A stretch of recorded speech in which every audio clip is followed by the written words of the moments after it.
Hello, you beautiful people. My name is Casey Mugan. It's great to have you back. I hope you're having a great day, and welcome to the fourth episode of this Everton beta save. Today, we're back in the Carabao Cup as we face Chelsea.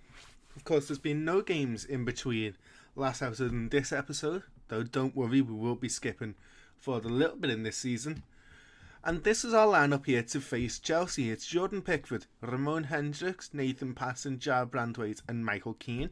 Michael Keane with a very good game last time out. Hendricks will replace...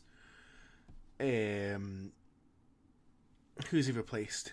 Hendricks has replaced Adam Asnu, sorry.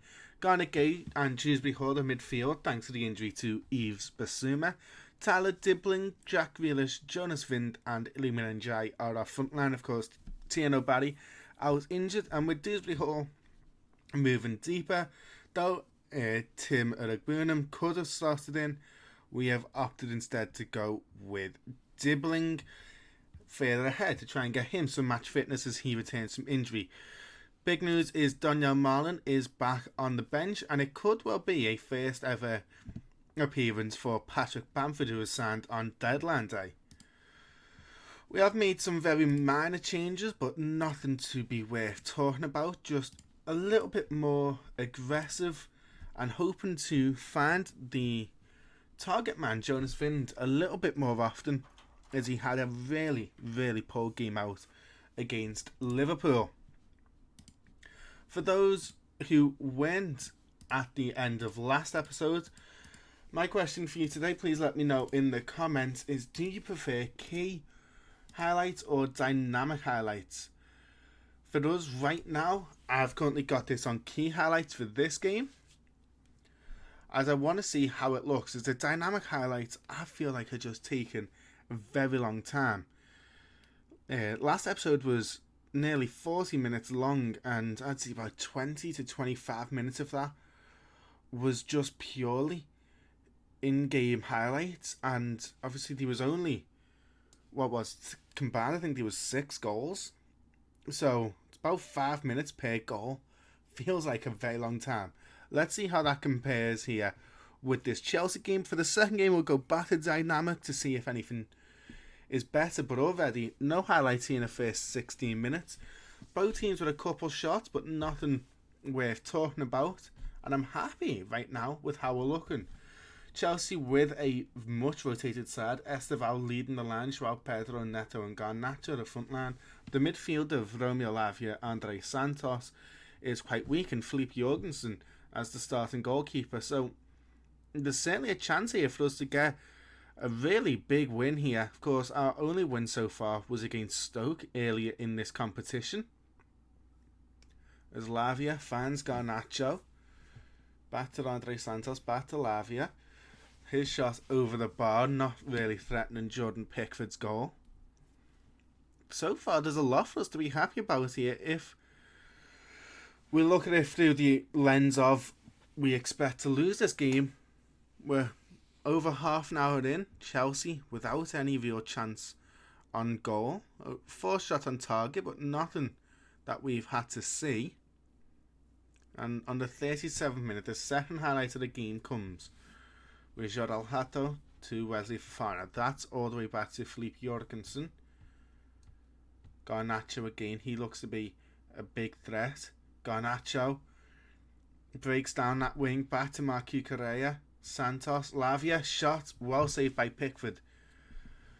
We've seen multiple games now where we are reducing the opposition to long shots, and Pickford's having a relatively easy time saving those shots. If we can keep that being the case, with our offense maybe just stepping up as and when's needed, I think we can be quite happy with that. It is just down to, can the attacks start clicking? Can Jonas Vind get his first goal of the season? So far, our only goal scorer in the league is Jack Grealish, who scored a penalty in the previous game against Liverpool. And besides him, as Esteval makes it 1-0. We are talking about how good we are defensively, that we just need to get a goal or two, and immediately, less than a minute into the second half, Pedro Neto, a lovely bit of skill to beat Jack Grealish, And Esteval with a little bit too much space, able to score past Michael Keane. So yeah, we only have Grealish and Tieno Barry, who have a goal apiece so far this season. And we are this is our 7th game of the season. So it's about a goal every 4 games. But Jonas Wind with the tackle. Phased this for to Tyler Dibbling. His first start in Everton colours, and he forces a save out of Philippe Jorgensen. Very nearly an equaliser there. We went down 1 goal behind against Stoke and went on to win that 2-1. Can we do the same here against the Chelsea lineup, as Dario Asujo has came in? So an even weaker midfield, but Dibbling not quite working out. He's going to be replaced by Daniel Marlin. Grealish replaced by Dwight McNeil, who's going to play a little bit wider. We're looking just for some crosses towards Jonas Wind. I haven't seen Wind actually in the box in 2 games in a row now. Stoke was the last time I saw them have a shot on target. As here is Jonas Wind, and he gets his first goal of the season. A lovely lifted ball over the top of Philippe Jorgensen. Dwight McNeil off the bench plays that lovely pass over the top. The Chelsea defence caught sleeping, and Wind with all the space in the world. A nice calm finish there. It's exactly what we needed. It is 1-1. We now have to look and get that second. We need to keep the pressure here on Chelsea. As Wesley Fofana to Pedro Neto with the assist for the first goal. Finds Asujo back into Neto. Neto beats his man and it's 2-1. Pedro Neto gets a goal to partner his assist, and we weren't able to keep hold of that slight cushion for very long. Neto rips the band-aid off and lets us know there's still levels to this game, as Ramon Hendricks not able to defend against the Portuguese winger.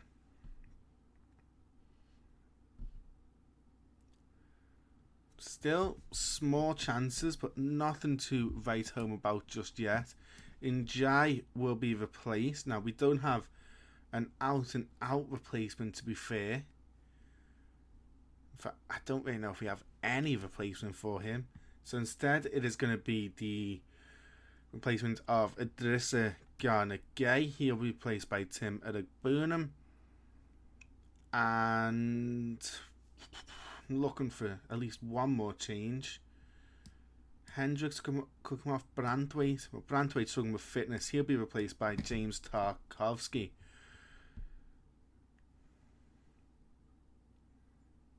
Ten minutes to go. If we are to look for a goal, why the fuck is Patrick Bamford playing on the right wing? I don't remember making that. Well, we've made all substitutions. Apparently Patrick Bamford's the right winger. Let's quickly swap Marlon and Bamford around. Why isn't it letting me swap Marlon and Bamford? Out of possession. Bamford's there swapping. No, I want Bamford there. It's the in possession.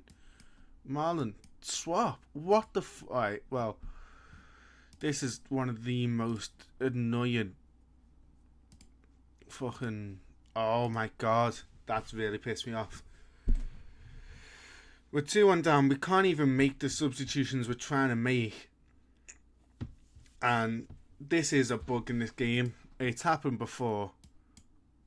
Can we just, for the life of me...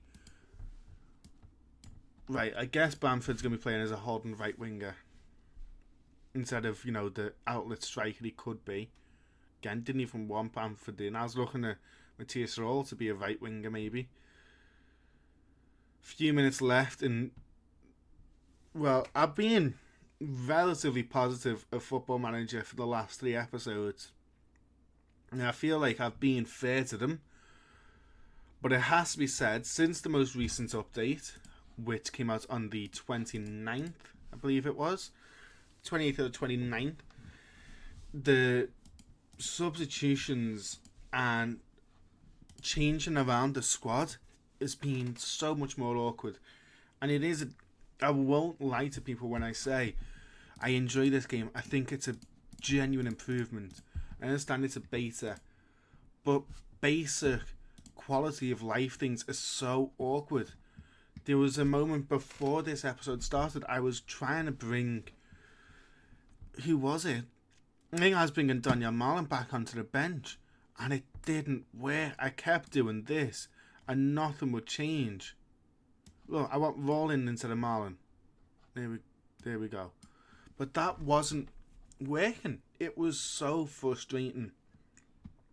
We lose 2-1 to Chelsea, but I walk out. I'm not even thinking about the fact I've lost. I'm thinking about how much this game can frustrate me at times. In that being said, though, we of course will now be moving forward, having lost and been knocked out of the Carabao Cup 2-1 to Chelsea, with that goal from Neto being the last real highlight of the game. We will be back for the game against Sunderland, so there'll be 4 games in between. My warning to you is, don't be surprised if the tactic hasn't changed quite a lot. But I'll see you for that match in just a second. Welcome back. It's time for the second game as we come in to face Sunderland.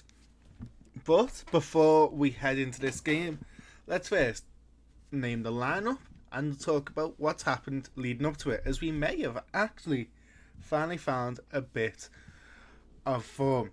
We still maintain with Pickford in goal. Ramon Hendricks is our starting left back, with Michael Keane, Jared Brandthwaite and Seamus Coleman being the back 4.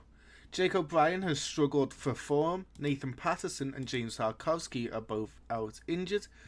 And Adam Asnew has also not been playing at his best.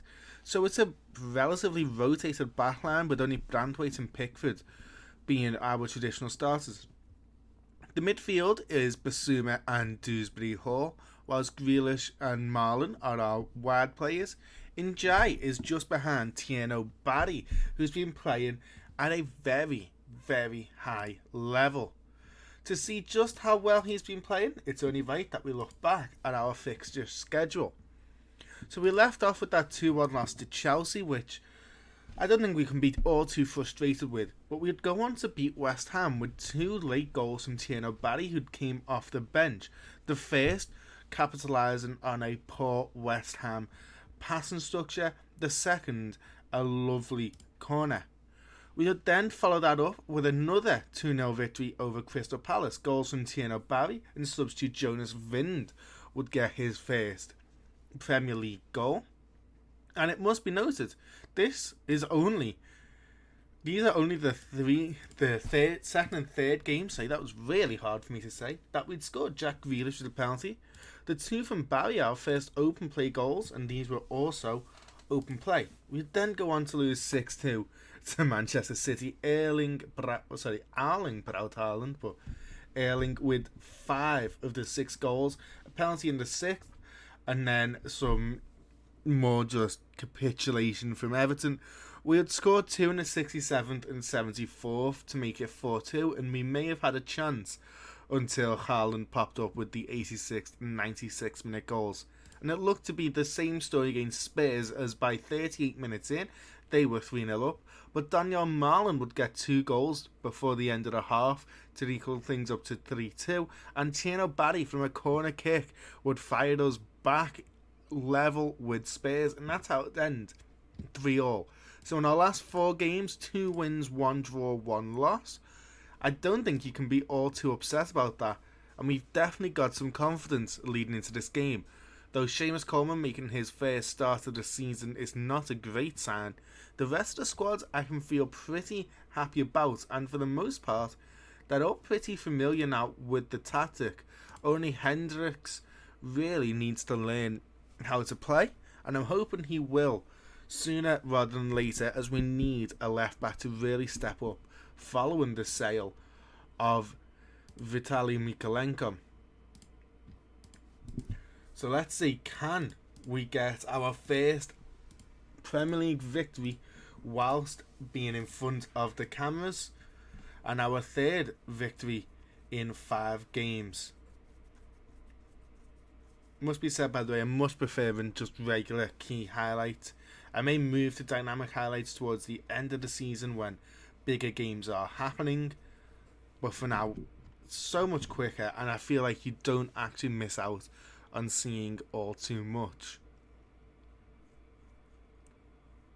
Well, for the first 10 minutes, not much has happened. We have the first 2 shots, none on target, and possession relatively equal. Sunderland, of course, in real life have played relatively well, but they're a team who we should have confidence to beat considering our recent results. And it's Seamus Coleman here with a throw-in. Dewsbury Hall fans Daniel Marlin beats his man to find Njai and Tierno Barry with another goal. Njai with the assist.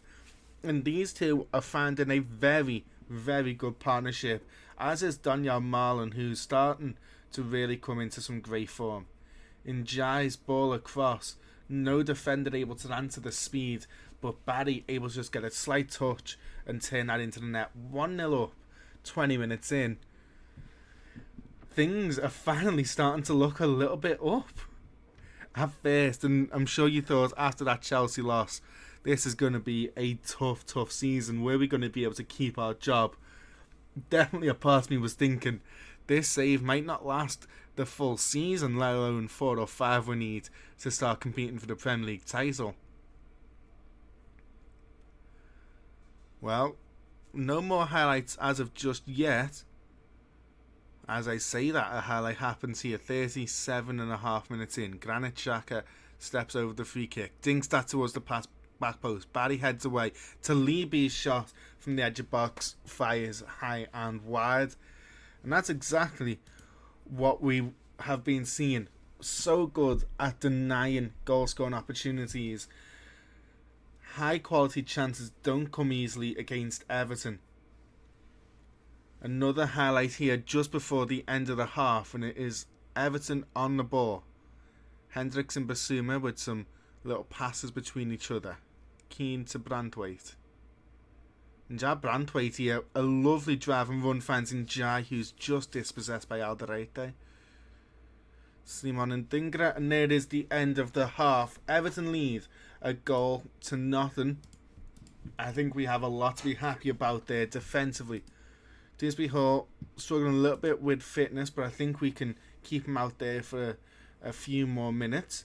Speaking of whom, Dewsbury Hall, it's just cleared away. Grealish back in there to Dewsbury Hall.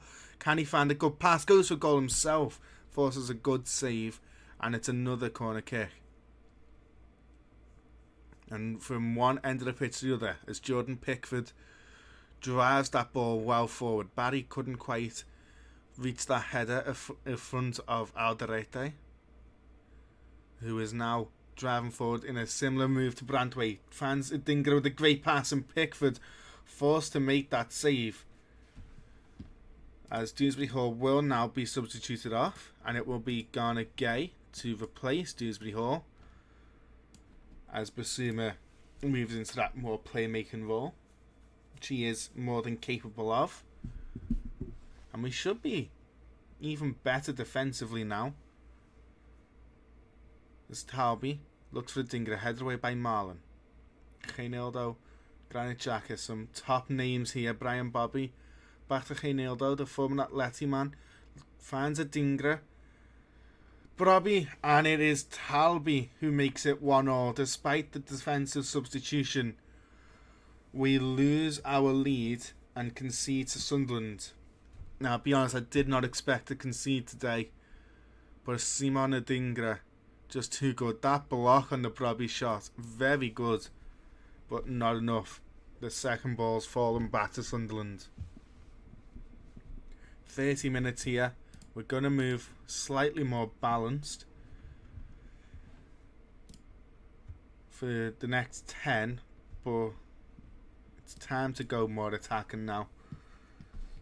Grealish, Basuma, Keane, Hendricks, Coleman all having relatively poor games. And with 20 minutes to go, I think we have to make some more changes. Seamus Coleman off for Jake O'Brien. Hendricks will be replaced by Adam Agnew.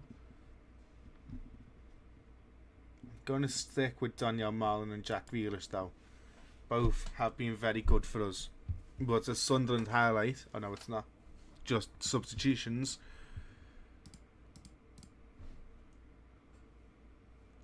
Changes had to be made here. 30 minutes to go.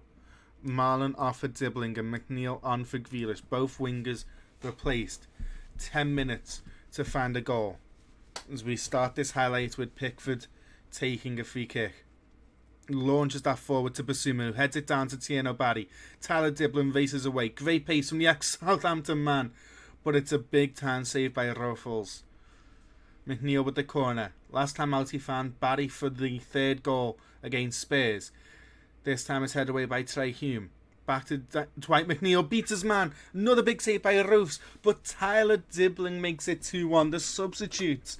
Vital to that goal. Dwight McNeil making everything happen from this set piece. And Tyler Dibbling able to mop up the last few minutes there. The last little chance. What a save by Roofs. But Dibbling answers first, and the £35 million man makes it 2-1.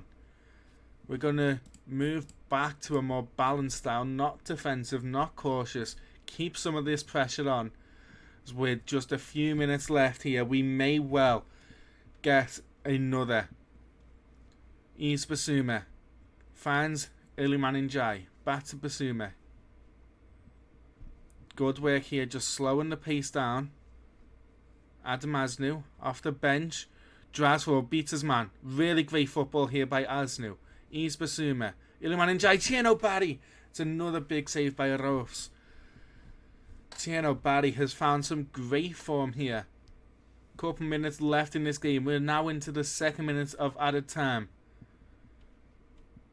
And with just seconds to go, Everton will hold out. And it's another victory, a 2-1 win over Sunderland. A victory I feel was much deserved. Most of their XG came from that singular chance, as it was just 2 shots on essentially an open goal. That leaves us now sitting pretty in 16th place with a game in hand. If we are to win our next game against... Has it not? Oh, you're joking.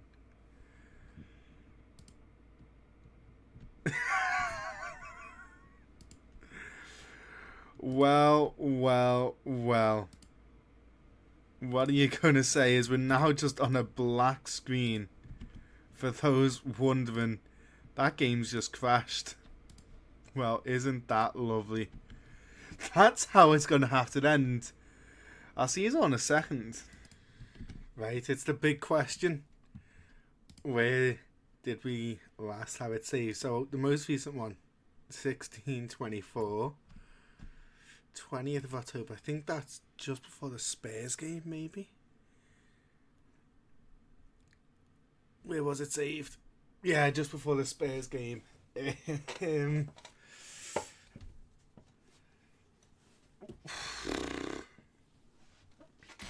At least we've not lost a ton of progress. I thought we may have been sent back to the Chelsea or the Liverpool game, to be 100% honest with you. So something has been saved, at least. That's the first real crash I've had, and that is frustrating. For me personally, I don't know. Okay, this is starting to become concerning, just how bad this UI has gotten since the update. Yeah, some of the actual gameplay of this is not going great for me. So there is an option of, hey, we can just redo that Sunderland game, but I feel like the episode would become quite long for the sake of that. And I don't want to just cut this out and sound like it never happened and just play the Spurs and Sunderland game and go, hey, look, we lost to Spurs 2-1 this time and we beat Sunderland again and oh, we're all happy. And it's like, no, this is the story of this football manager right now. It's the beta. Things absolutely do crash. That's fine. That happens with a beta. Is it happening concerningly regularly for a lot of people? Absolutely. Should that have happened? Maybe not. I feel like, I've got to good setup. Everything I shouldn't have any issues with this game, and for the most part, I don't. And I'm lucky in that sense. James Garner still gets injured. He's out for only 1 to 2 days now. So yeah, it's a weird one, but this is an example of what this game's like. Yes, Beto still is barely playing. He's made 2 substitution appearances. Actually, there's a good test, because I don't know when I did this. Let's see, is David Unsworth coach? He is a coach. Okay, so the reason why I checked that is I'd made a couple new staff. So I'd brought in David Unsworth. Who else did I bring in? Is there a way to like transfer history? Is there a way to just look at staff still? Yes, okay. Oh, apparently we haven't brought in any staff. Well, we brought in a couple bits of staff, so I wanted to see and make sure that that was still correct. I will be honest and say I don't fully know where to... Oh, it's club. So we brought in... I'd like to just look at the staff. So David Unsworth. Is there no way to just look at what staff are brought in? That's not great. Yeah, staff's definitely an issue in terms of, hey, let me click on this. What positions do we need? Well, we need coaches. Okay, what type of coaches? How are we ever going to know? There's no comparison to see how good we are. You know, we can look into here and go, okay, so Billy McKinney's a decent enough, right? Yeah, it's fine. It's nowhere near as good as it was. Is it a huge step down? No, because the old one wasn't very good either. But at least it had that comparison of, okay, your defence is 19th in the league, your possession, you know, your fitness is 7th, and your attacking's first, so okay, we need to improve fitness. Doesn't really exist here. Frustrating. Is what it is. But in terms of players we brought in David Unsworth, Graham Carrick and Stuart Pearce as attacking coaches for Carrick, who is quite good just all round actually. Unsworth, and then Pearce was defensive.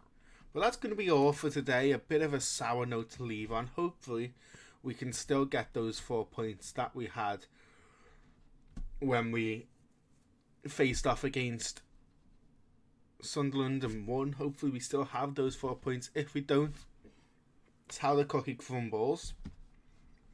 But maybe we end up with 6 points. So maybe it's a good thing. Yeah, that's frustrating. But welcome to the world of Football Manager, where sometimes things just kind of break. Well, thank you all for watching. I hope you have a great day. Bye bye.